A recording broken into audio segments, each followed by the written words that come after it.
Hello, welcome back to another edition of the I'm Always Right Sports Podcast. I am your host, as always, the Mouth of Michigan, Rob Mendeca. With me, as always, my co-host, the Merc Zone, Mike Merkel. I made it. He made it. He's here. He's alive. He's breathing. We're in good health, thankfully. We're here once again, episode 71 of the I'm Always Right Sports Podcast, and weirdly enough, we actually have quite a bit to go over. It's funny to say that, but once again, professional wrestling is allowing us to continue to do the show every single week, providing you brand new content. So we're going to start the show talking about, obviously, WrestleMania Day 1. Obviously, we can't talk about WrestleMania Day 2. Hasn't happened yet per the recording, but we're going to talk Day 1 of WrestleMania. We're also going to talk AEW and the debut of the AEW TNT Championship and that tournament that goes along with it. Then in the second half of the show, and normally we do a Merc Zone Mock Draft Corner. It's my favorite segment on the show, bar none. But this week, I got a surprise from Mike. We're going to be doing our own drafts, and I'll explain that more in the second half of the show, so stay tuned for that. And then we're also going to end the show, and we're going to be doing some rankings for you guys. As we know, the NFL is still technically scheduled to start on time. We're still going to get an off-season, all that good stuff. So because of that, we are going to evaluate the quarterback position for everybody in the NFC conference. That's right, every single NFC team. Mike, our resident quarterback here, is going to evaluate the quarterback position for every single team in the NFC conference, and we're going to basically say whether they need a new quarterback, whether they're set up for the next 5 years, all that in between. So we're going to be doing that as well. It's going to be a fun time. If you guys have been with us in the show in years past, in episodes past, Mike, every time he comes out with a ranking, it's pretty in-depth and up to par, so we'll be ready for that. But let's jump right in, though, to WrestleMania Day 1. No crowd, right? It was weird. Excuse me. It was awkward at times, but honestly, Mike, if I have to give it a grade before we kind of go down match by match here, if I have to give it a grade, I'm giving it a solid B. I really am, in my opinion, because considering the circumstances, the in-ring product, right? I'm taking results out of it for a second because I got some problems there. But as far as the in-ring product goes and everything that they did last night, I'm going to give it a solid B, B+ for me, because I thought for what they did and the quality of matches, I thought they really killed it. I really do. I even the women's tag match with no build was a great opener. It really was. Everyone was like, this is boring. I'm like, you're not watching. I thought the match itself was really good. Told a great story. I thought the Boneyard match blew everybody's expectations out of the water, and it made Taker look like Taker again. Other matches, maybe not. The ladder match was great. Sami Zayn versus Daniel Bryan, fantastic. I just thought there was moment after moment that if we could just look at it through just a lens of understanding the circumstance, I thought they did a really, really nice job. I would half agree with that. Yeah. I'm going to agree with the plus in the letter. I'm going to give it a C+. Okay. And the reason I give it a C+ is I think there's a big disparity between the great matches and the very bad matches. I agree with that. Yeah, for sure. I think that with that disparity, I think you can average it out to a C+. Yeah. At most B-, I guess, but I would give it a C+, because I think as you said, Boneyard match, amazing. Right. Absolutely amazing. Right. The ladder match, very, very fun to watch. Right. You have these matches that are very good, but then on the bottom you have Baron Corbin and Elias, and I went, you're like, woof, this is rough. Yeah. And Strowman and Goldberg. Woof. So I think those matches are just bringing it down. I think without those two matches, I think it's a B+ A- show. Yeah. But I think those matches are really kind of down for sure. They just take it down, and it's kind of sad. Now, obviously, no crowd. It's a limited set. It's not the big grandest thing that you've ever seen. Obviously, I thought that they did a nice job of trying to kind of keep up the dead air. You know what I mean? Of constantly doing things. So obviously going through some results here, right? We got, Drew Gulak losing to Cesaro right in the pre-show. Sure. Whoop-de-doo. New women's tag champs, right? Alexa Bliss, Nikki Cross beat the Kabuki Warriors. Elias beats Baron Corbin. Sure. Becky Lynch beats Shayna Baszler to retain the women's title. We're going to come back to that in a second. We got Goldberg dropping the Universal title to Braun Strowman. Braun gets his world title win finally. Morrison retains against Kofi and one of the Usos. And we've got... and then we got AJ losing to Taker, right? Yes. Is that it? Did I miss anything?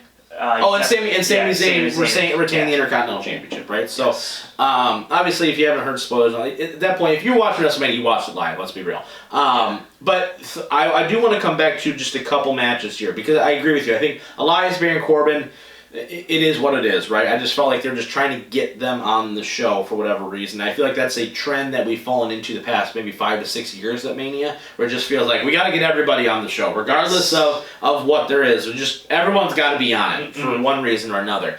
But 2 matches that I think I had the most problem with as far as result goes and decision was Becky retaining over Shayna and Goldberg dropping the title to Braun. Now, I don't know if you're in the same path as in the same wavelength as I am, but I really was not a fan of Becky retaining, just because I felt like Becky, and we talked about this off air, would be so much better suited to now be taken back down a peg, to then bring it back up, to finally then overcome the one thing she hasn't been able to overcome, rather than her getting a quick pin off of she outsmarted Shayna, blah blah blah blah, and retaining, because now it's like, I don't know, there's nobody else for her to beat at this point. I mean, we're going to bring Nia Jax back? You know what I mean? Like, there's nothing else for her to do at this point with the title. Yes. This is the one decision I disagreed with the most. Yeah. I know you think the Strowman one was wrong. I think it's wrong for a different reason, so we'll get to that.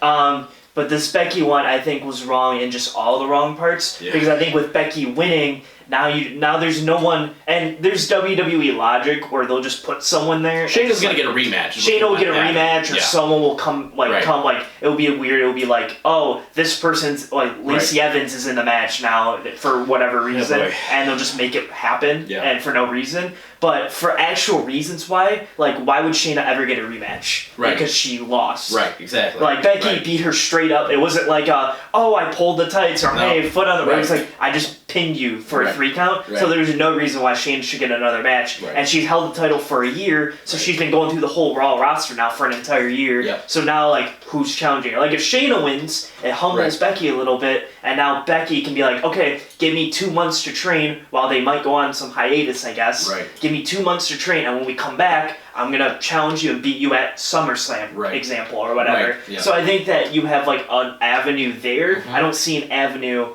that makes sense that Becky has another opponent ready and that has a threat to beat her. Right, exactly. And obviously, we don't know what they have planned as far as call-ups and all that kind of stuff from NXT and everything like that. But I agree. I just don't think I didn't think there was much long-term logic there. Once again, it's one of those things to where I guess if you're going to crown Shayna the new hotness there, that you needed to then, maybe make the moment bigger. But in my opinion, you had no problem giving Strowman the damn title, so why not give Shayna the championship? Here's also the problem is, now you're telling me that Becky just beat somebody who eliminated 8 people from the Rumble. In 3 minutes. In 3 minutes, and then is the only person to ever eliminate everyone in their own chamber match. Right, exactly. And she completely dominated everybody else on the Raw women's roster to get that match, and then she loses in 6 minutes because of what happened. After dominating the whole match, by the way. Yeah, she loses by rope, and now Becky, who's fighting Becky? Because you can't be like Asuka. Asuka got her ass kicked by Shayna.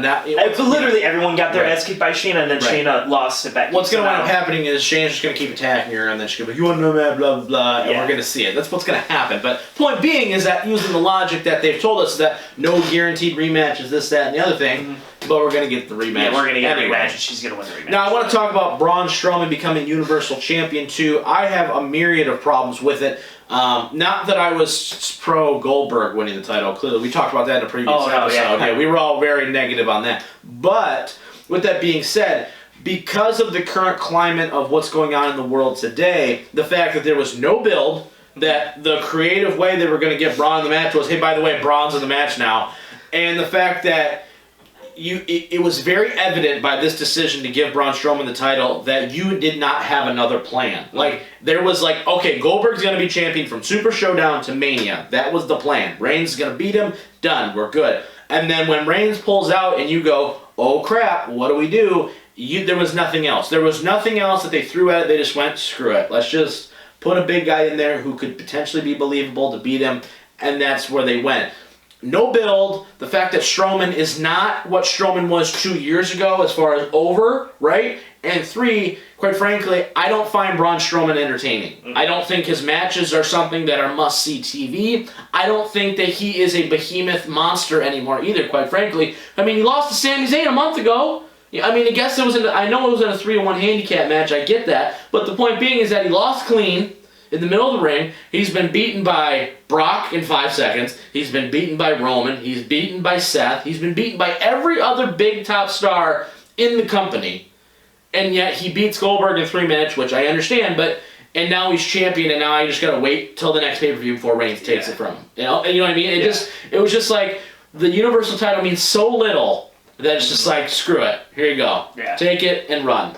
Yeah, see, I agree. I think I don't mind, I guess, Strowman winning it because in hindsight, like, one, it sucks because, like, Reigns pulled out, like, the day they were taping kind of thing. So it's kind of like, we don't have anyone that we can really wish Reigns would like, have stuck it out. I get why he did. No, yeah, 100%. No doubt, but I feel like I can't like blame WWE 100% on it because I think like if they would have known 2 weeks before, I think maybe like a Cena or even I would have I would have did a flip and I would have had Cena win it or something. Exactly. On a SmackDown, and then go with it into Mania. Yeah, I think it was just like too like last minute for that to happen. I agree. I guess I'm just like my problem would be I just don't think Braun Strowman's the right person to win it. I agree. And I don't think he should have been inserted. However, him winning it, I don't really care because I think he's just going to lose it to Reigns next possible moment anyway. Right. Mm-hmm. But I just don't think I think a Matt Riddle, if they could have got him in, or I think that honestly I would have been okay with like them saying, okay, maybe Daniel Bryan does it, or maybe they would have left it a mystery and then waited till Mania to do it. Like, okay, Reigns is out, it's going to be an open challenge, and then you allow a guy to make his name off of beating Goldberg. Strowman's been up and down so many times now, there's no equity there anymore from a fan base. So, I believe him as world champion. Like, I get it. He's a big dude, he's strong, blah, blah, blah, whatever, but he spent the last 3 years being the number one contender and losing every single time. Yes. You know what I mean? So it's hard for me to be on the bandwagon to go, okay, it's different when you have a Rollins or a Reigns where they go sort of some character transformation. He's just the same dude the entire time. You know what I mean? I just didn't get it, didn't agree with it. Thought Goldberg could have basically just held it until the next show that they did where Reigns was ready to go, and they pop a number. I don't care if it was on SmackDown. I don't care if it was on pay-per-view. Just get it off of him to the guy that you wanted to and wait for it. You know what I mean? Last thoughts, overall thoughts on day 1 of Mania before we go into night 2 today. I thought it was really good for, actually looking at the match card, I went, this is not going to be good. Yeah. Because I think there are only about 1.5, maybe 2 matches I was excited for, and we got about 3 or 4 good ones. Yeah. So I'm excited because I think today, which will be yesterday for when you guys hear this, probably if you hear it right away, on that Sunday show, I think there's 5 matches I'm actually okay, I can actually watch and be excited for. Right. So hopefully those deliver. I think night 2 could be a lot better. Yeah, I think, I mean, when you look at it, right, just as a preview for you guys, right, Edge and Orton is going to be phenomenal. I think the Firefly Funhouse thing, I think, is going to be good, as long as they don't overdo it. Yeah. Just if you follow the template you just did at the Boneyard match, you'll be fine. Yeah. Obviously, Drew and Brock for the title, I think it has potential to be a true show stealer type of match, right? I mean, there's a lot of good stuff. Yeah, you got Charlotte and Charlotte and Rhea Ripley for sure. And then I'm even interested in Otis and Ziggler to a certain extent. Because the whole story, the whole story is great. So absolutely. So 5 out of 8, I'm right, for sure. I think the women's 5-way match has potential to lead to other things, right? Mm-hmm. I think that the Raw tag match is kind of snake bitten, quite frankly. Yeah, but that one. I think you have 4 guys in there though that all can go. Yeah. That I think you could give me an opening, that'd be my opening match tonight, and it'd be all right. That was entertaining. Right? Street Pop entertained, and we're off and running. And my short hope is that Alice Black wins in 2 minutes, so I don't have to watch that for too long. True that. Okay. Yep. Next. Bobby Lashley runs in for a spear. He kicks him. Black mass. 1, 2, 3. We're out the door. Yeah. Absolutely. And then everything else. And hopefully Drew becomes WWE champion. But we'll talk about that next week for sure. So stay tuned for that. All right. Let's go in. Let's talk about AEW for a second. They're doing a pretty nice job, I will say,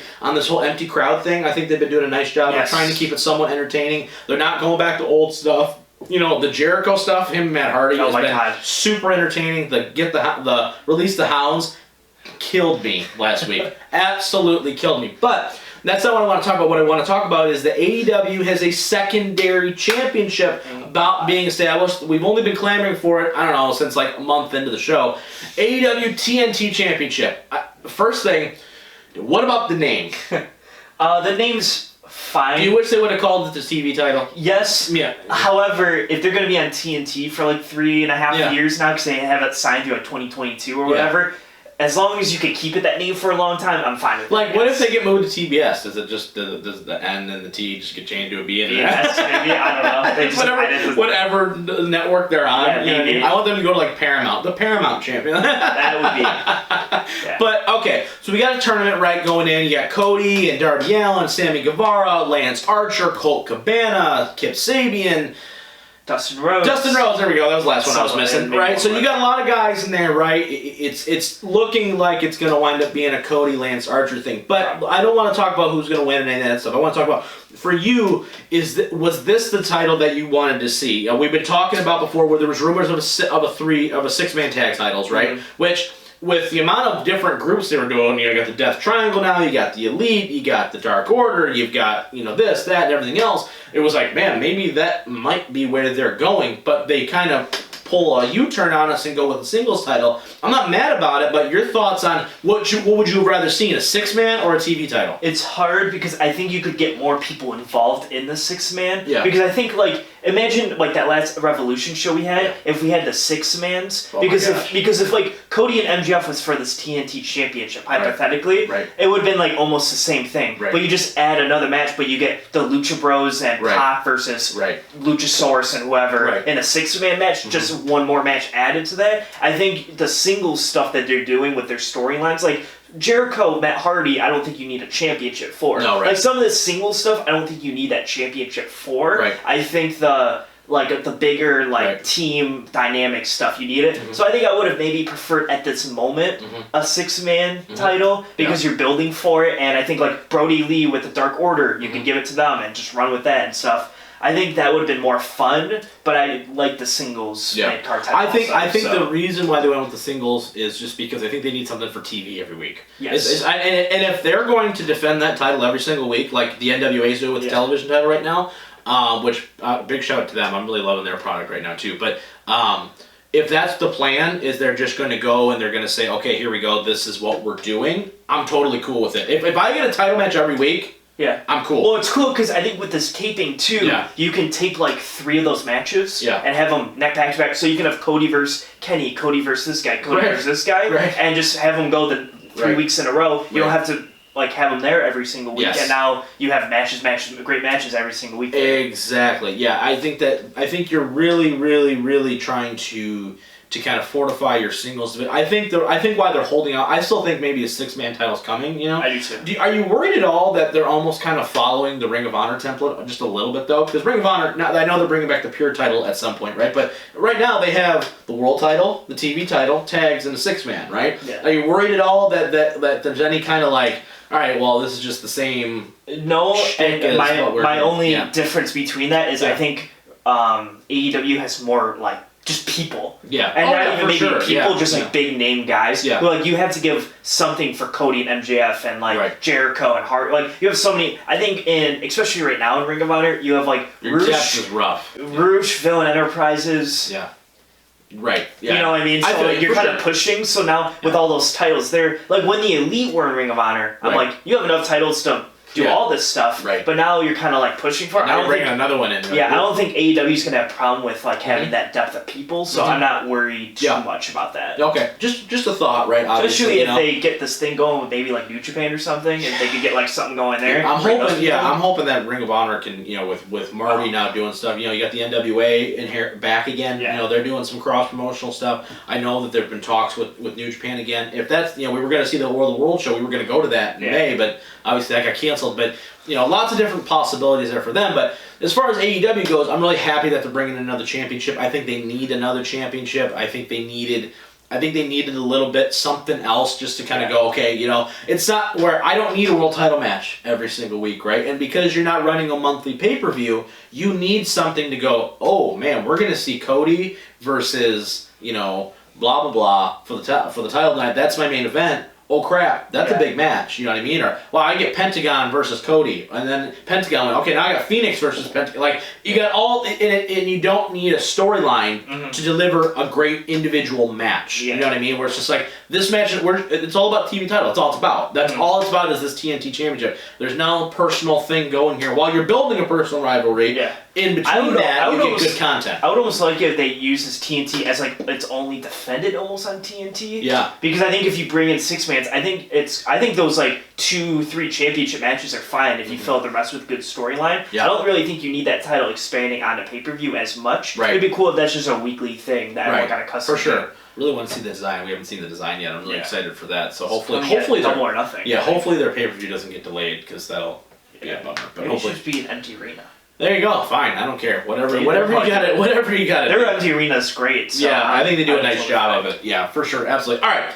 After the break, this may be a 3-parter based off of timing this week, guys, so bear with us. But after the break, we're going to do our first mock drafts of our own. So usually Mike pulls a draft. Not this time. We're doing our own. We're sitting in the Bob Quinn spot. Where's my baseball bat? Where do I get it? Because that's what's happening. We're going to do that, and we're also going to be talking some NFC Conference quarterback rankings. All of that after the break. Stick around. And welcome back to part 2 of episode 71 of the I'm Always Right Sports Podcast. Mike, let's just jump right in. We have a mock draft simulator going on today. Now, I didn't ask you to find a mock draft for us this week because I found one for us. It's in that beautiful little brain of yours right there because today we are playing Lions GM. We are Bob Quinn. We have the worst, weirdest name ever in the English dictionary. We are Bob Quinn. We are telling Matt Patricia, this is who you're getting. Make something out of it. We're telling Rod Wood to stay in the corner because you have no input on football activities. And we're telling Martha Ford that who we picked was a good player so she can clap and be happy about it. That's what we're doing today. We got a site here. It's called Pro Football Network, right? It's a mock draft simulator. We're not going to do any trades in this one. I'm going to wait for that. That may be next week's show where we're actually going to do some things with some trades. For this one, though, what's going to happen is basically we're going to have Mike. He is going to be Bob Quinn. He is going to make the picks based off of how the board falls. I'll kind of let him know some of the guys that are available in certain positions. And then from there, we're going to look at Mike's draft as a whole, evaluate it, critique it, tell him why he's wrong. And then we're going to obviously, then I am going to be Bob Quinn. And we're basically going to do the exact same thing. And we'll let you guys compare. So if you're watching this on YouTube, let us know in the comments which draft you like more. If you're listening to the show, let us know at I'mAlwaysRightPC.com. Let us know which draft you like more. Obviously, it's going to be mine. It's okay. We already know. But anyway, depending on the board falls, I guess, right? So once again, no trades in this one. We are the Detroit Lions, right? Okay. So we're going to go sim speed fast because we don't need that. All right, so we're going to start the simulation off. Okay, first pick, Joe Burrow. Second pick is Chase Young. No shockers there. All right, so remember, Mike, you can't trade out, right? I can't propose a trade? No trade this time. Now, this site actually allows us to do trades, but right now we're not going to do that. So you let me know. You know, we can only kind of filter by like offense and defense, so be a little more specific. But is Okuda still the pick for you here at this point in the time, or are you going to go completely crazy and already people go, take Mike's draft already? 3 picks in. What are you thinking? Derrick Brown's a third-rated player. That's just based off of their ranking, so it doesn't really matter. I was like, you got, don't mess it up, man. Your job's on the line. You are BQ. I'm thinking, I'm actually going to use my brain on this one. Yeah. It's a lot of brain power when you use it. It's like smoking. I can see it. For those of you who can't watch on YouTube area, we got some smoke coming out of Mike's brain there. Just take him. Yeah, I'll take Okuda. Just take him. I know you want to take Simmons so bad. I can see it in your mind right now, but it's not happening. You know it's not. All right, so Okuda's the pick. Okay, we're going to keep going now. We're going to resume the draft. We're just going to I'm not going to tell you everybody who gets taken. It's going to stop at our pick, right? Okay. So we're going to pause the draft. So just as a review, right, Isaiah Simmons goes 4, Herbert, Tua goes 5 and 6. So, Miami doesn't move, but they get Herbert. They like Tua's been falling. I don't know if you've been hearing that, so that's been crazy. Derrick Brown goes 7. Javon Kinlaw goes 8. That's kind of shocking. CeeDee Lamb goes 10 to the Browns. Jerry Jeudy. All right. So in this case, Mike, where we're at, you've taken now your corner, right? So now where do you think you want to go? Do you want to go offense now? I know there's interior offensive linemen that are still there. Cesar Ruiz is still there. Looks like Cushenberry is also there. Those are probably the 2 best interior offensive linemen in the draft. So if you're Lions, especially if you don't have a trade down scenario, that may be something you want to look at. Pass rusher still there. You got Zach Bond. You've got I'm sure Josh Uche is still there if I had to guess. Yeah, he is. we can filter by defensive end if you want. Marlon Davidson from Auburn still there. Julian Akwara, the brother of Romeo Akwara. That'd be kind of cool to see the brothers. God, that'd be crazy, right? I think. I don't know. I can't do that to myself. Do they have Uche as an outside linebacker technically or something? Yeah, they have Uche as an outside linebacker. But Patrick Queen, the outside linebacker from LSU, obviously safety could potentially be in there. But I think with what they did at safety this year, I think, where do you want to go? Offense? Okay. I think I might end up going offense here. Okay, what position? I'm going to take Cesar Ruiz. Okay. Ruiz, yeah. See, now that's a great pick. I think that's a really good pick. They need a guard. Yeah, they really need a guard. And I think that he and Cushenberry, quite frankly, both step in and play day one. Yeah. Honestly, I really do at that pick. All right, so far we got Okuda and Cesar Ruiz as the top 2 picks. I'm not mad about it. We're gonna skip all the way through here to our next pick. Already. Yeah, right, there you go. Okay, so Antoine Winfield Jr. went 65. He's a safety out of Minnesota that had to mock. Zach Bond goes to the Bears. Of course they go to the Bears. Oh, they did a trade, actually. In that. Well, there's a lot of trades here in the second round. But the Colts take Jacob Eason out of Washington. Jaguars take Jalen Hurts because why not? Sure. J.K. Dobbins goes 40th. That's my guy to the Texans. Brandon Ayuk from Arizona State, the wide receiver, he has gone to the Chargers at pick 37. T. Higgins goes to Atlanta. Cushenberry goes 49. Grant Delpit goes at 50 to the Bears. That kind of sucks. Julian Akwara goes to the Rams. Ross Blacklock is another guy. Michael Pittman Jr. from USC. All right, so we're at pick 67. Where are you thinking here? We're gonna hit the defense. We're gonna go defense I know now? exactly where I'm gonna go. I just don't know who. I'm gonna take Curtis Weaver. Curtis Weaver, defensive end. Boise State. Are you sure? Yeah. Absolutely perfect, ready to go? Yes, 100%. All right, he's the pick. Okay, defensive end. That's another guy, right? I think out of That's the guy that Seattle's projected to take all the time, right? And I've watched a lot, and I'm like, yes. Okay, so we've addressed now the defensive line a little bit. We've addressed corner. We've addressed interior offensive line. Now, once again, we have 2 third-round picks, right, from the Darius Slay trade. So you have pick 85 now, just to kind of give you an overlook of what's been gone. Donovan Peoples-Jones, he gone. I don't know if you cared about that or not, but. That's really the only one I think out of all these guys that I'm looking at right now. Right? Yeah, Chase Claypool, guy that I really like out of Notre Dame, goes 1 pick before the Lions to the Rams in this draft. So are you thinking offense? You thinking defense? We're in the 3rd round still, so this is hopefully still going to be some sort of a contributor, offense or defensive wise. I mean, from my perspective, you can go. Pick the offensive side. We can go offense. We can go offense. You can go. There's running back, wide receiver. Just for, in this draft, Cam Akers and Zach Moss are both still there. A.J. Dillon from Boston College. Wide receiver-wise, you still have K.J. Hill from Ohio State. That's a big one that a lot of people like. I like K.J. Hill quite a bit, actually. I think he runs really nice routes. He's fast. Some of those other guys. If you see my face right now, I know. It's like a lot of disgust looking at those. I think tight ends off the board. Who are the quarterbacks that are left? Quarterbacks? Wow. Jake Fromm is still on the board. Kelly Bryant from Missouri. Steve Montez. Cole McDonald, the guy with the... Oh, Shea Patterson, your boy. My boy? I think Kyle's not here right now. Oh, no. What happened? Oh, okay. No, it's okay. Well, who are you thinking? Well, I was hoping Jalen Hurts was going to be there. No, he went. He went to the Jags. I think in round 2, actually. That's a good pick for them. Yeah, he went round 2. He usually falls to like the 3rd. So pick 42 was where he went. Dang it. Pick 42. He's usually around. Wait, let me think. Let me think hard about this one. Because now we're getting into the rounds where I'm like... Yeah. Some of the names get a little unfamiliar, right? For sure. Yeah. So we got here. It's all about how you're evaluating this roster. So go running back. I think I know who I'm gonna pick. Okay. I'm gonna pick. Is my man still there from LSU? Clyde Edwards-Helaire. Yeah. Okay. Yeah. That's a guy that we have not seen a lot of people to the Lions. I know a lot of people like Cam Akers and Zach Moss. Yes. But that's a pick that I think that it's a running back. So I unfortunately watched way too many LSU names this year, and he's like one of 4 names I've heard besides like Joe Burrow and Thaddeus Moss, and their starting wide receiver. Wow. Is this man. So let's see. We're going to roll with that. There you go. Okay, so just some guys Troy Pride Jr., the cornerback out of Kayvon Wallace, safety out of Clemson. He went 91 to the Raiders.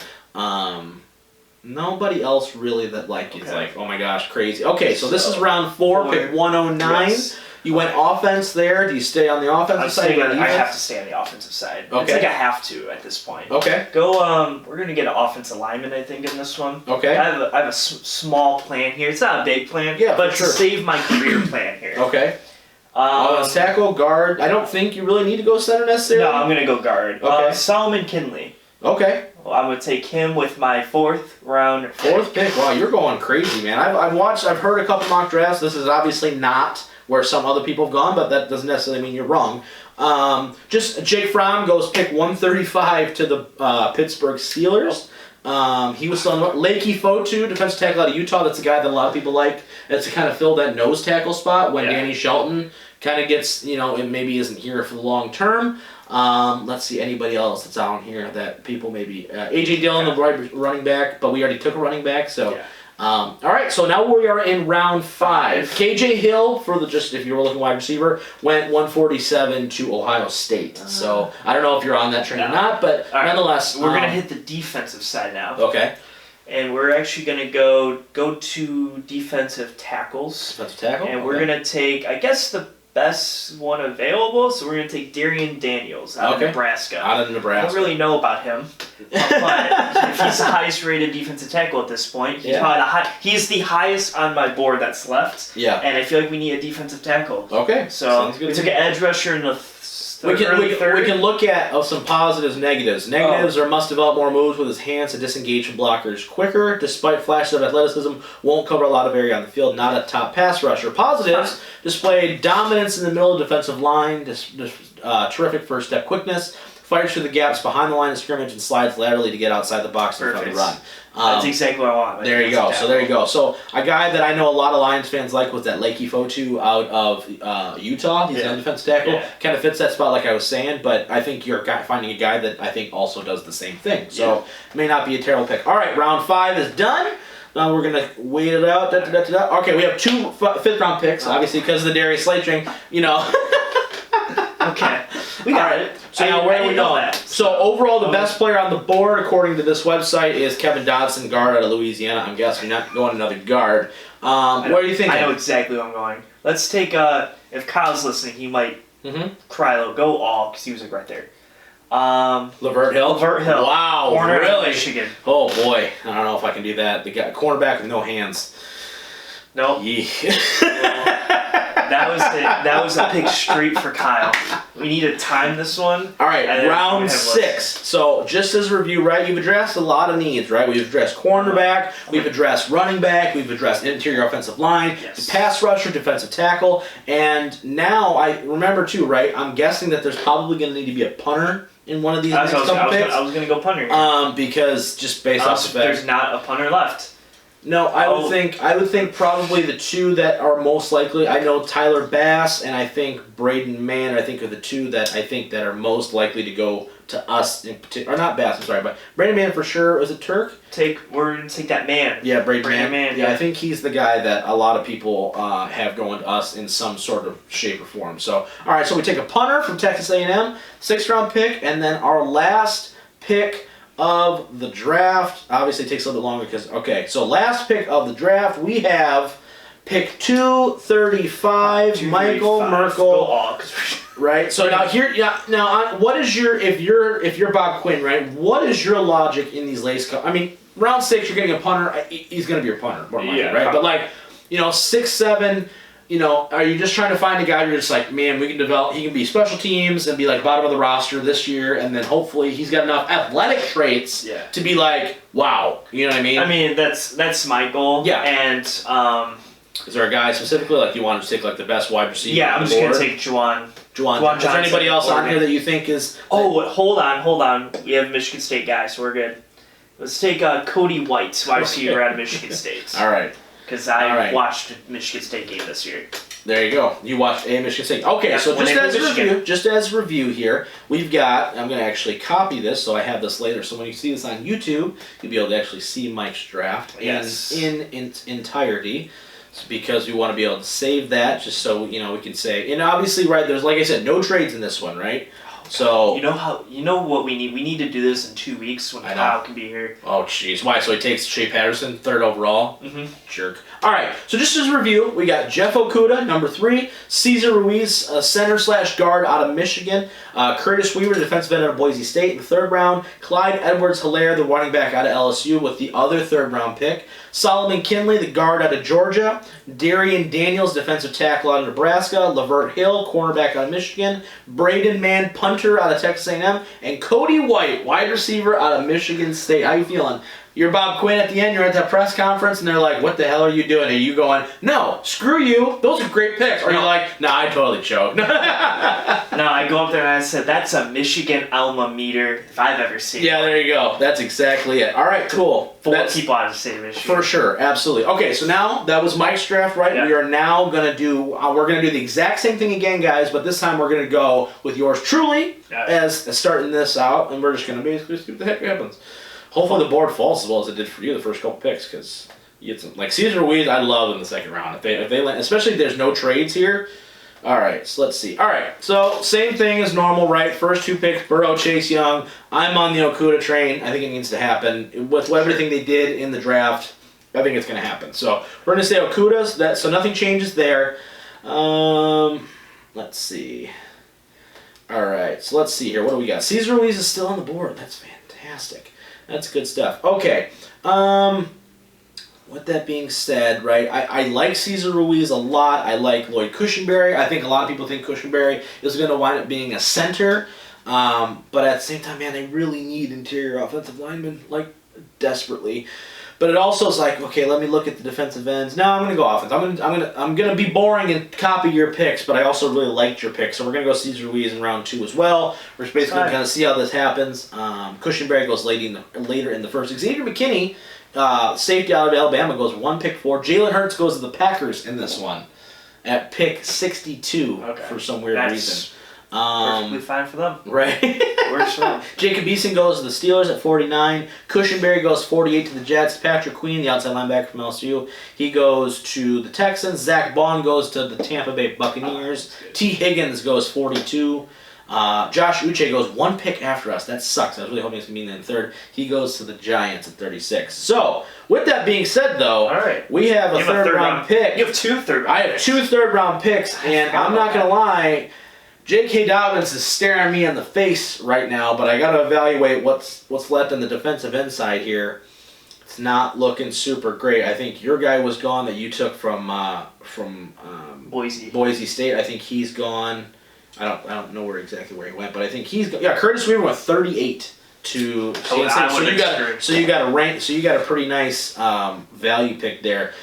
This is hard. I think because I got 2 picks. Oh boy. This is gonna suck because I really need a pass rush. But I'm taking J.K. Dobbins because I think there's value there in taking him at the 3rd round, especially because we have one later on. So with that being said, Blacklock was right there. Darn it. Okay, so with that being said, we have now picked 85. So like I said, I went offense back-to-back rounds, Cesar Ruiz, J.K. Dobbins.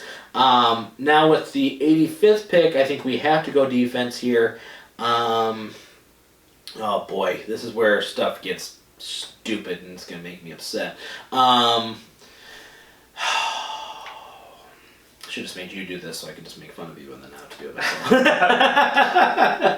Oh boy, crikey, this is just poop all the way through. This is rough. Because there's some people on offense I like, but you really need to address the offensive side of the ball or the defensive side of the ball. That was my problem. I know, right? There's just like so many big names on the offense side, but I was like, I gotta take like Curtis Weaver. Yeah, right. That's kind of how I am. I'm just like, man, this is like, ugh. Oh boy, oh boy, oh boy. You can't go wrong with a Curtis. A Curtis. Yeah, that's the thing, because you kind of go, okay, like I think I'm just going to take a defensive tackle here just because I think that's the best value. I mean, not really, though. Inside linebacker. I mean, because you've got, there's a couple guys in here, like Khaleke Hudson's out there, that you could take. Logan Wilson out of Wyoming. With everything all said, I'm just going to take I'm going to take Anthony Jennings out of Alabama. Why? I don't really have a logic behind it. I think he's a defensive end, and they like Alabama pass rushers, so that's what I'm taking. Just because that's kind of my logic behind it. There's not a whole lot else to it. And then I'm going to take, with my 4th round pick, I'm taking Lakey Fotu, the defensive tackle out of Utah. That is the guy that I was targeting, hopefully, in this round, so I'm happy he falls there for me. Thankfully, I need something to go right here. Oh, boy. Board did not fall like I wanted it to, and it's a bummer. Sure we can't do trades? No. I would trade every pick we had for the number 1 overall and just get Chase Young at that point. No kidding, right? I guess that'd just be fun. Yeah. I wouldn't actually do that. Right. Because I don't.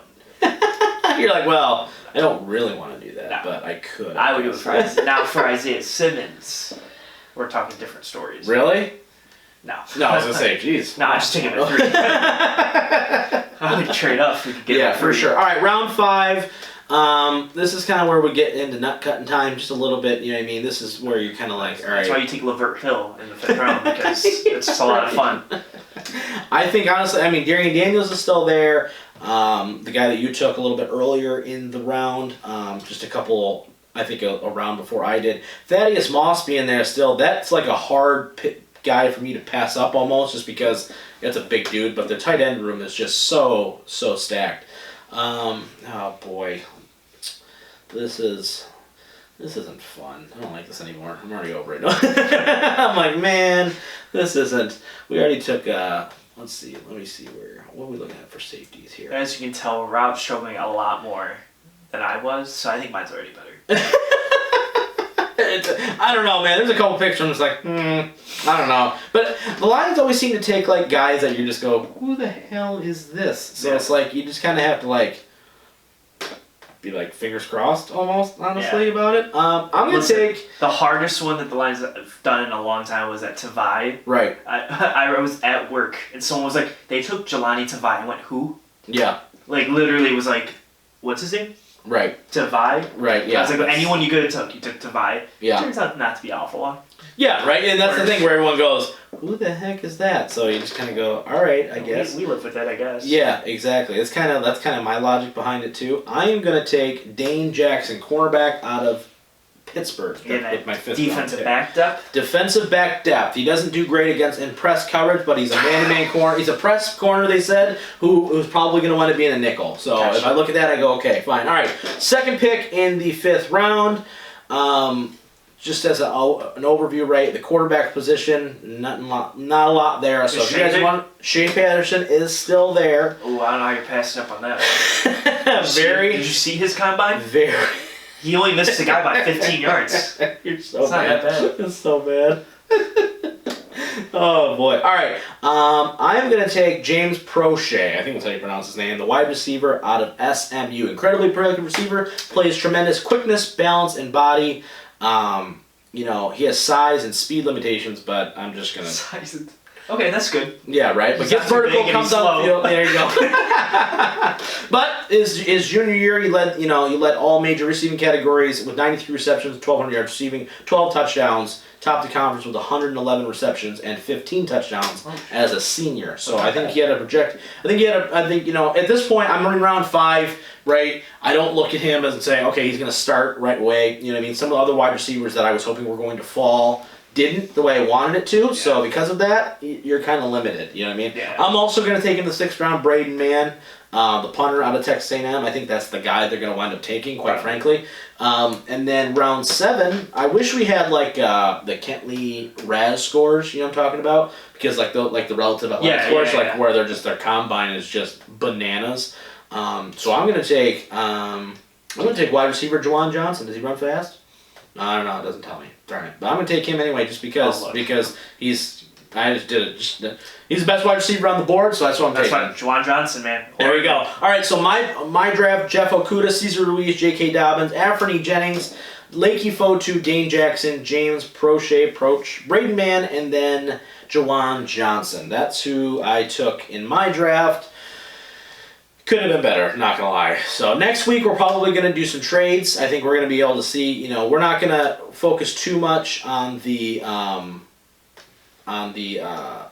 who got, what are we getting necessarily next year. We're just going to try to get some stuff. Maybe we just get an extra second or what have you, just to kind of move things along. But I think that was fun, though. I think when you put the pressure on just a little bit more, right, I think it gets a little, you're like, whew, boy, like this is a, it's different for sure, right? So I think I think we got better offensively. I don't think we got super great defensively on my draft, quite frankly. Yeah, I look and I go, Cesar Ruiz, he's a guard, plug and play. I think I had the same thing, right? I think offensively too. Dobbins fits well. I think you got good with the Curtis Weaver. Falling. That's where I got my 4th round is where I go, ooh, like Everett Jennings, a defensive back out of Alabama, whatever. Lakey Fotu, I'm glad. I like him a lot. But after that, it was just kind of like a crapshoot, quite frankly. So it's starting to, exactly. But nonetheless, I think that was a good enough draft where you can go, okay, you got 3-4 starters out of it. I think your first 3 picks alone, whether it's Okuda, Ruiz, and then whether your guy Curtis Weaver or my guy Dobbins, I think those are all contributing guys pretty much right away to it. Okay, we're not gonna have enough time on our camera to do the NFC quarterback conference rankings, so we're gonna go back. We're gonna go to commercial, and then we're gonna come back, and then we're gonna do our NFC quarterback rankings and status for each NFC conference team. All that after the break. Stick around.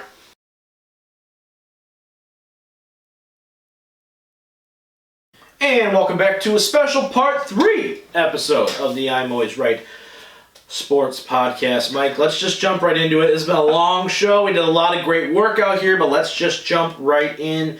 NFC Conference quarterback rankings and the status, right? So basically what we're going to do here, guys, a little something different.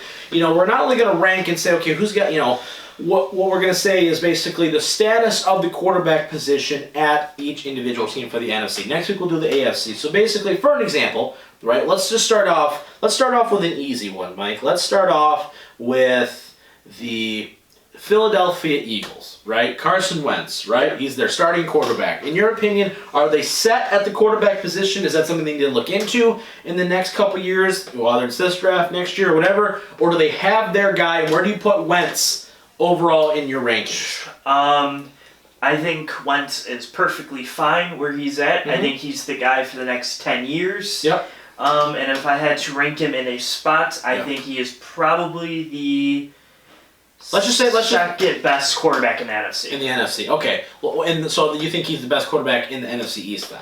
Oh yes. Okay. Yes. Okay. Cool. Let's stay in the NFC. So basically, that's what you guys get, right? Okay, guys. So we're gonna rank them just off conference right now, just that way, because or off of division, because conference there's a lot of people you got to think about. So, but okay. So you got Carson Wentz pretty darn high on that list. Let's talk about. Let's just stay in the NFC East now. So that's kind of what we're gonna be doing, guys. Just gonna be talking about the status of the position and then where we rank them inside their division. And are they the guy, right? So let's continue on with that. Dak Prescott, the Mr. Franchise, Mr. wants $40 million a year.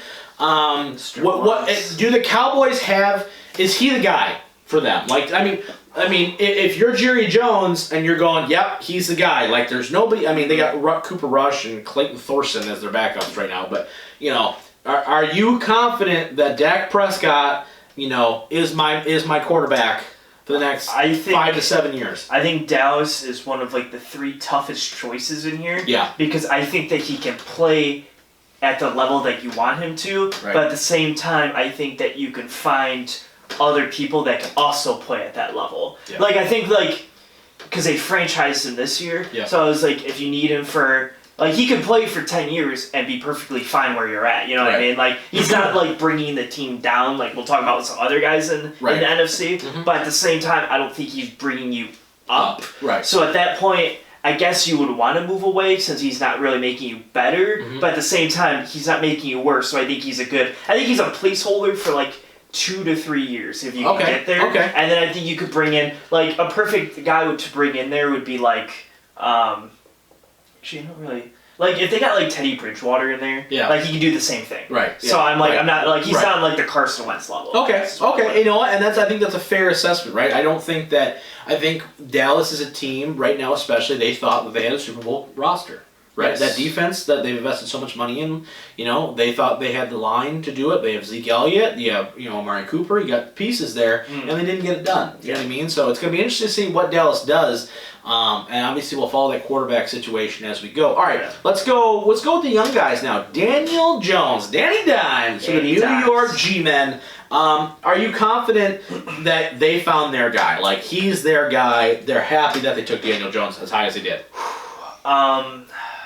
This is one of the tougher ones for me. And some of these are going to be hard because he's only been in the league for a year or two, right? So it's like hard to be oh boy. Like, I think it's hard because when you look at the body of work, the Giants are just not good. Mm-hmm. So it's hard to separate, is it Daniel Jones that's not helping them, or is it just like the team isn't good? Right. I think Daniel Jones is kind of in that Dak Prescott where I think he's serviceable enough that he can go out, he can win you a few games, and he can be that guy for a little bit. Mm-hmm. But I think it's almost like you need to upgrade that position. Okay, so you think his ceiling is Dak? Like, it's like playing best Dak. That's what Daniel Jones is, right? I think he's about where Dak. And I honestly, I don't think it's a bad comparison, quite frankly. Not in the way they play, but as far as their output goes, right? Yeah. Like, Carson Wentz to me is head and above everybody else in this division. Absolutely. Like, Wentz won games.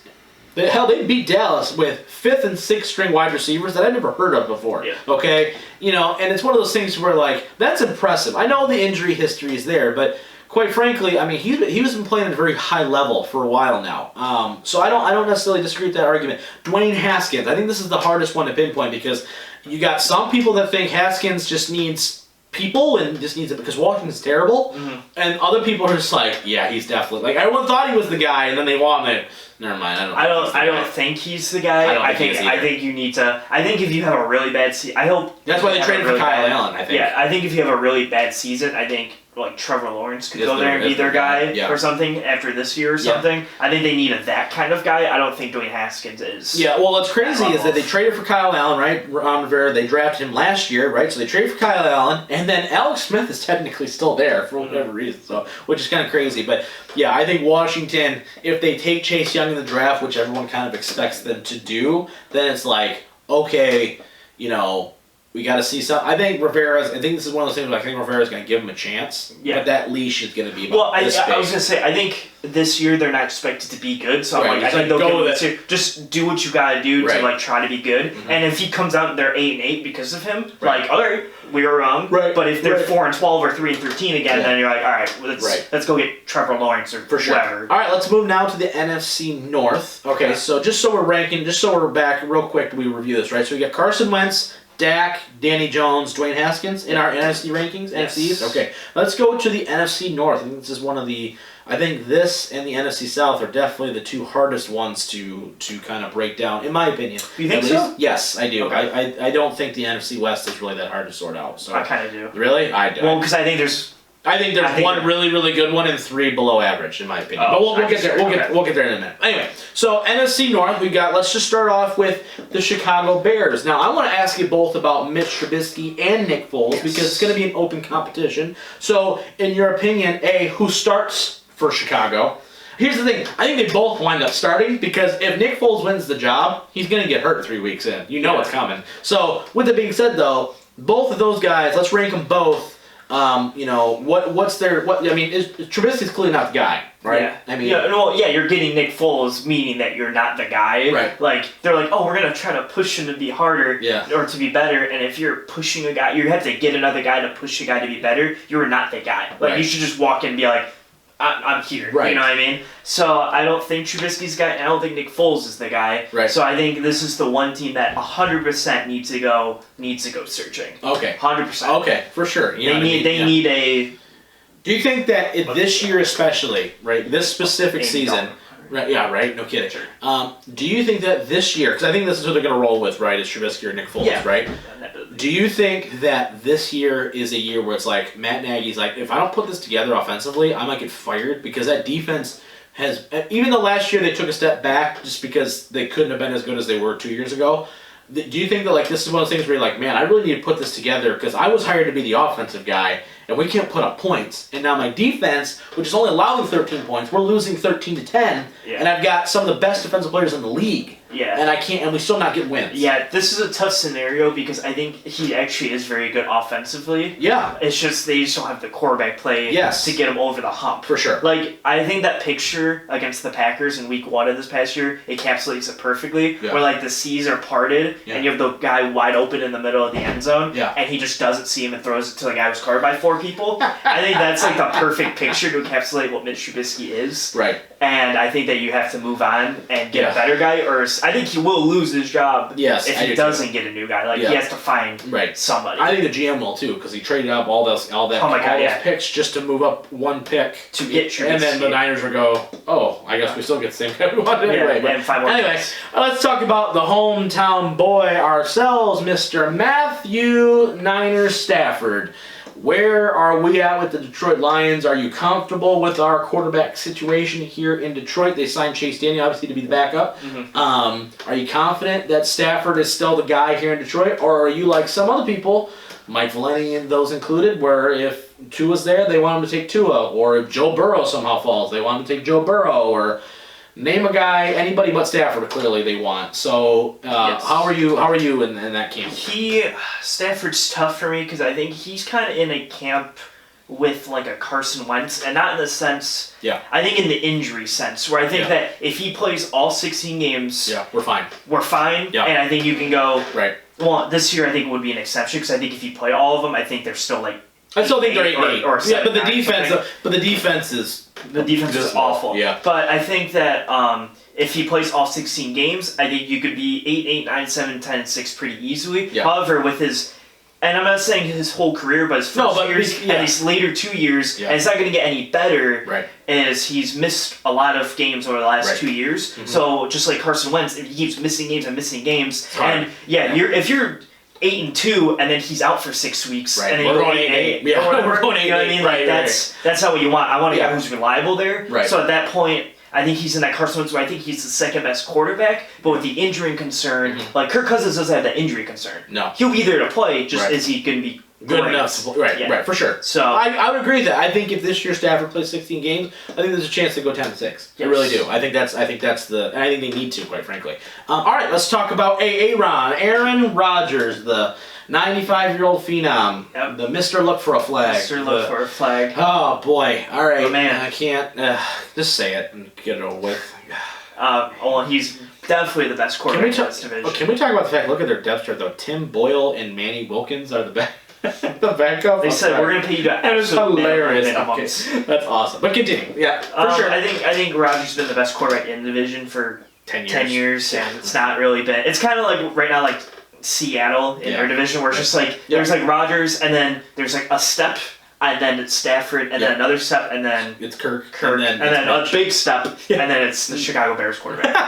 So, right, yeah, for sure. We don't even know who it is right now. Rodgers is Rodgers. Like, as much as I can't stand him, he's still one of the very best. Yeah, he does. Although I do say this though, they need to give him some weapons. They do desperately, or else that window that they think they have right now is closed immediately. He's had some crazy, unbelievable, like, let me just carry you to the NFC Championship game with literally nothing games. Right. And it's been for sure. I think they regress back to the mean a little bit. We'll talk about that more as the season comes up, though. But all right, Kirk Cousins. Here's what I think is hard: is Kirk for me personally, because I look at Kirk Cousins and I go, man, there are times where you're just like, damn, like he's playing out of his mind, and then there's other games where I go, yeah, Kirk Cousins. You know what I mean? Like it's just like, what the hell? To me, he's crazy because he's kind of like Jimmy Garoppolo in a sense. Yeah. Where I don't think he's great by any means, and he loses like big games. Where I'm not saying Jimmy loses big games because he went to the Super Bowl or whatever. Right. But like in the sense that like Monday Night Football, he's like 0-9. But on just like Sunday 1:00 games, he is so good at those like 4 touchdowns and 500 yards. Right. It's just like so amazing. He's usually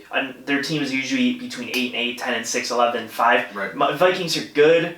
I think he's the third best because I think Stafford does a little more to enhance his talent around him than Kirk Cousins does. I agree with that. I think Kirk had a breakout year this year, and I think that's why they signed him to an extension, right? I think this was his coming out party, but I think that Minnesota will only go as far as Minnesota as Kirk Cousins say. I think Minnesota and the Lions are in similar situations that they will, and I guess the Packers too, but like Aaron Rodgers is a different beast altogether. But as far as like team success, right? Like if Kirk Cousins is bad, Minnesota's definitely not winning these football games, right? Like, their defense is not as good as it used to be. And I think the Lions, as we saw last year, is Stafford is the only reason why you have a chance in some of these games, because the defense was so bad. Obviously, the Packers are similar, right? But the point being is that, in as far as, like, I think they have similar roster makeups at this point. You know what I mean? Like, where they're... like, I think the Packers... Vikings. I think the whole NFC North this year is going to be a crazy mess. Honestly, I think everyone's just going to beat each other up. Quite frankly, I think those top three are going to beat each other. Yeah, you know what I mean. So I think Chicago's defense will beat you up, and then you're going to go, oh, but Trubisky's throwing. Yeah. Yeah, exactly, for sure. Okay, yeah, absolutely. All right, let's go. So in our rankings, right, we got Rodgers, Staffy, Cousins, Chicago Bears. Okay, sounds good. Yeah. Okay, cool. Yeah. All right, let's go to the NFC South now, right? Now this one got a massive facelift over just a small amount of time. Let's just start with the one that's been tried and true. It seems like they're forever. Mr. Drew Brees, the New Orleans Saints quarterback. He's back again. 55-year-old Drew Brees, only competing with 95-year-old Tom Brady. We'll get to him in a minute. But Drew Brees is here. Where is he at? I mean, the ultimate regular season quarterback, I'll tell you what. Yes. Drew Brees is so hard for me. Yeah. Because in the regular season, like, he can't throw the ball now more than, like, 20 yards, it seems like. Mm-hmm. Like, if he dinks and dunk to Michael Thomas has got 50 gazillion receptions. Yeah, because he just runs crow routes the whole time. Yeah. Drew Brees is so hard because he's so good in the regular season and almost like so bad in the postseason now. Last couple of years, they really dropped the ball. He only has like 1 or 2 years at most left, so I don't think he's the best quarterback in the division right now. And they need to go looking for somebody. Taysom Hill's not the guy. I think they could take a quarterback this year. I think their big mistake was getting rid of Bridgewater because I thought, and I think we both talked about it when Brees went down in that Rams game, we're like Teddy Bridgewater for 5 or 6 games, and they go 6-0 in that stretch. You were like, maybe it's better if Drew Brees only plays half a year. Yeah, maybe you just don't pay Drew Brees and just let Bridgewater go. Because I think the offense is what does it. Yeah, he's what Peyton Manning is his last year in Denver, where he just needs that defense, and he just kind of is like, I can like not mess up. Yeah. You just have to get me there. Right. And Peyton was, in his last season, was statistically one of the worst quarterback seasons ever. Yeah. You know what I mean? But they won a Super Bowl because the defense was crazy and he just did enough, right? Yeah, that's what he needs to do. All right, speaking of Mr. Teddy Bridgewater, let's talk about him. The new Carolina quarterback, Carolina Panther, Cam Newton. He gone. He a free agent. They got Will Grier, obviously, from West Virginia, still backing him up. Philip Walker from the Houston Roughnecks. He's there. PJ Walker. Or PJ, yeah, but his actual name's Phil Walker. Okay. So, and Teddy Bridgewater, he's there. Sure. 3-year deal. New coach Matt Rule. What's his ceiling? Where is he at in your rankings? I mean, this is a weird one. This is tough. This division's hard because I think Teddy Bridgewater is actually really good for like the setting that he was in New Orleans, and really I can only take his New Orleans because he hasn't really played much. Because Minnesota, he was an average quarterback. He was a game manager. He handed the ball off to Adrian Peterson and said, "Here you go." Yeah, that's what they did. Then he got hurt, and then he left, and then in the Saints, he was kind of the same thing. So I guess if Carolina can reproduce that with Christian McCaffrey, I think he can be probably the best quarterback. Don't rely on him to only be the single reason why you win a game. Yes, and I think he'll be okay. I really think that's what it is. All these quarterbacks in this division, maybe outside of Matt Ryan, are all game managing. Like, I won't throw 6 interceptions, just get us this win. Right. While I throw 2 touchdowns. Right. Kind of. Right. Especially with where they're at in their careers. Like Brady, we'll talk about in a second. We don't know yet. Right. All right. So Bridgewater, I agree with you. Right. I think Bridgewater, this is his moment. It's either it's going to come together or it's not. We've been talking about Bridgewater since he came out of the draft. Like, he's supposed to be this great guy. Minnesota was like, New Orleans is like, he's actually pretty good, but in our system. And now it's like, it's up to Matt Rule to really accentuate what those tools are for him. All right, let's talk about Matt Ryan, because I think Matt Ryan's weird for me. Now, Matt Ryan of today is a rough watch. Matt Ryan of 3 years ago was phenomenal. You know what I mean? So it's hard for me to picture like Matt Ryan being like, wow, he's the 4th best quarterback in this division potentially, just based off of looking at what he's had to do. But quite frankly, the interceptions are up. Touchdowns are down, completion percentage down, turning the ball over way too much. Atlanta's not a very good football team. What are your thoughts on Matt Ryan? I think he is probably the worst. Yeah. If not the worst, he's 3rd behind or above Teddy Bridgewater, only because Teddy Bridgewater... We haven't seen it. We haven't seen it, and he's not really like a quarterback, he's the game manager. I think Matt Ryan's more of like, I can lead you in the game. Right. I can have a game where I get 400 yards, 4 touchdowns, and like beat a team. And then next week he throws for 4 next year, where I think Teddy Bridgewater straight like if I'm not handing the ball 40 times, are you if you're Atlanta, when do you start thinking about quarterback of the future? He's getting up there. He's been there long. Everyone talks about Stafford his age. Matt Ryan's 3 years older than Stafford is. I think either it has to be not this draft, but probably next draft or next offseason or something. You need to go looking for at least the backup to sit behind Matt Ryan. Yeah. If not, just get Matt Ryan out and just have him start there. Right, because you got Brandon Schaub, or Matt Schaub, who's just as old, if not older, right? And then you got other guys. Well, Atlanta could do well if they got in like an Andy Dalton or Cam Newton, I think. Like, they could roll with one of them if they had Cam to. Newton's free agents out there. Famous Jameis. Huh? Famous Jameis, yeah. All right, and let's talk about the big news. Obviously, Tommy Brady is now a Tampa Bay Buccaneer. It's still weird to think about. It's going to be even weirder to see that first week of the season. It's going to be weird. But he's a team of interest to watch. Oh my gosh. I wish they were on Hard Knocks. Oh my gosh. But they got the GOAT. You know what I mean? They have a very good quarterback. Now, he's 65 years old, and, his numbers last year were down. The year before that, numbers were down. They just happened to win the Super Bowl. Yeah. But, so, they have more weapons in Tampa, right? Defense is pretty darn good, quite frankly. The yards allowed was a lot, but I think that, if you're turning the ball over 30 times, it's going to be hard for the defense to stop anybody. Thoughts on Tom Brady and where he stands in this division? And where he is at right now as a quarterback, not over the whole body of work. Because I think everyone gets sucked into that, where they go, "He's the greatest of all time." Yeah, but at some point, greatest of all time is no longer playing like the greatest of all time. Yeah, no, he's nowhere near the best in the league right now. No, but he's probably the best in this division, I would say. Okay. And the division's, I'm not saying the division's kind of weak though, so I'm not saying. I think in any other division he'd be second or third. Yeah. But because in this division specifically, I think he's second or third. And I think Tampa Bay as a whole needs to look for their next guy because Brady's only going to play 2 more years. His 2-year contract be done probably at 45, and then someone else is going to have to play. So they're going to have to find that guy, but they have a 2-year window to find that guy. So for sure. It's a short run, but he's probably the best in that short run. Okay, so your rankings are what? Brady, Breeze, Bridgewater, Ryan, or Ryan Bridgewater? I'm going to go Ryan Bridgewater only because I think Matt Ryan's better quarterback. Okay. And obviously, if Bridgewater goes out and does it for 16 games like he did in New Orleans, then we'll eat our words. Yeah. But right now, I think I would agree with that. I think it's a big year for Atlanta, though. I think Dan Quinn gets fired. Okay, now this is the division, honestly, that I don't think there's a ton of conversation about necessarily, but maybe that's because I'm looking down on some guys. But let's just start right off the top. Russell Wilson. He's the man, right? Yeah. So, in this, as far as the conference goes, just real quick, is he the best quarterback in the conference? Yes. Okay. I would go him, then Carson. Him, Carson, Rodgers? Probably the top 3?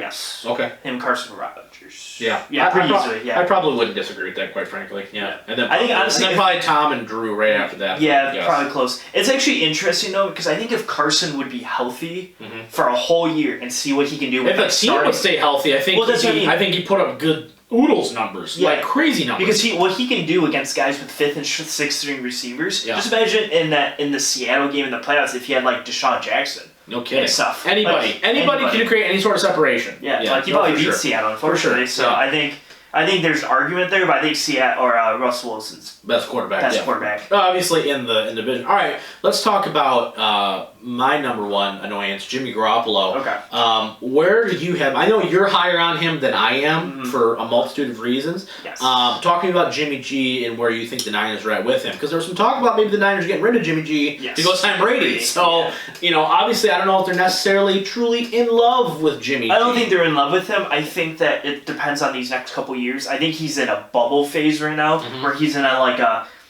he's kind of in that, like the Teddy Bridgewater, where he's a game manager, and he's like, okay, if you don't cost us games, we'll be fine. We can keep you because our defense is outstanding and our run game is so amazing that we just need you to be good. Yeah. Just good. Make the first read. Make the first read and be fine. You know what I mean? Like, we're not asking you to do anything more than that. And they won the Super Bowl if he makes a deep throw, so that kind of sucks too. Right. But I think he's in that same boat where I don't think he's outstanding. I think in this division he's probably in the middle somewhere. But I think he's serviceable. Yeah. He does what he's got to do. Okay. So let's talk about.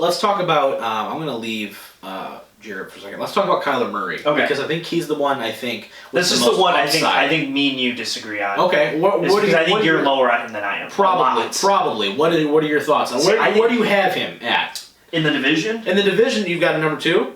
Yes. Wow, okay. Where do you have him in the conference? Because, here, let me put it this way, right? Just real quick. I don't think he's better than Dak right now. I don't. And I don't like Dak. That's tough. I don't think he's better than Dak right now. And now, granted, if he goes out and plays like a madman, whatever. I don't think he's better than Stafford. I don't think he's better than Kirk.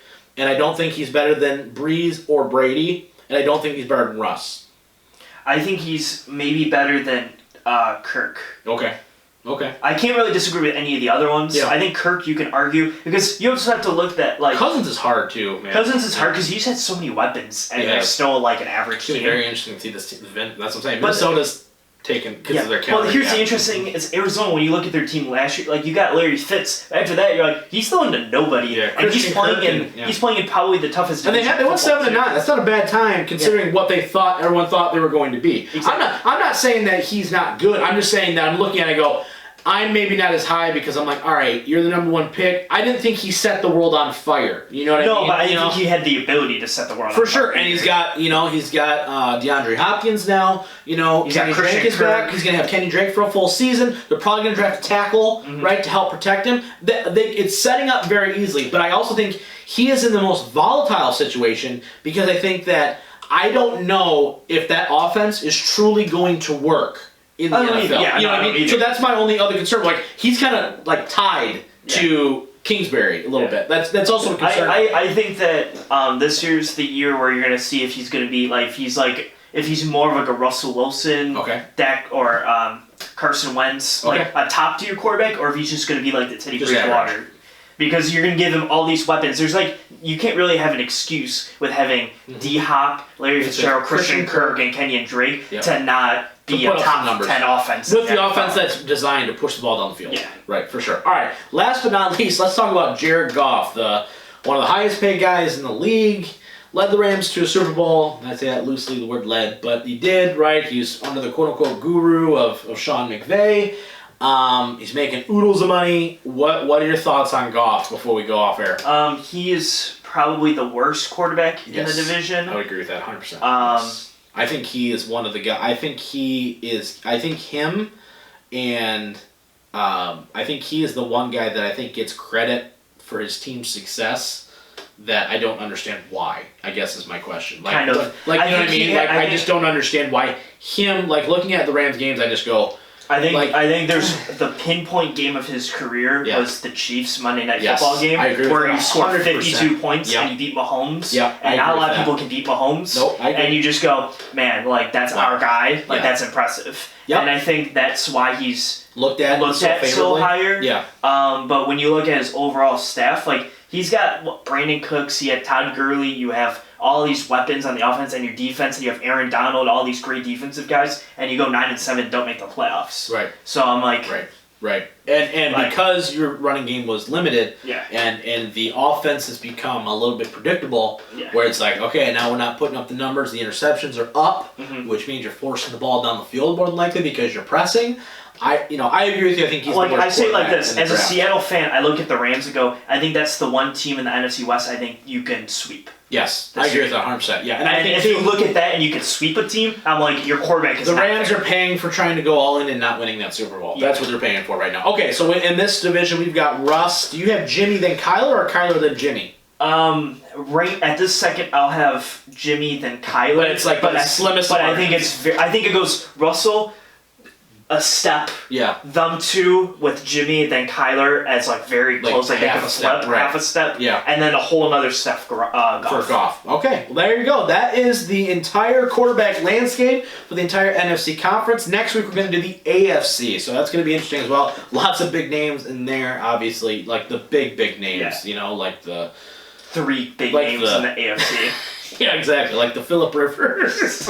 He's not on the team right now. Yeah, he's on the Colts. Oh, yeah, he is on the Colts, yeah. Because, they wanted an immobile quarterback. Receptions. I kid, I'm serious. But anyway, that's going to be next week. We're going to do probably another mock draft. We're not going to do the same thing we did last week, but with some trades. We're going to talk WrestleMania weekend as a whole. Hopefully some other news that we can talk about so we can continue to make this show interesting.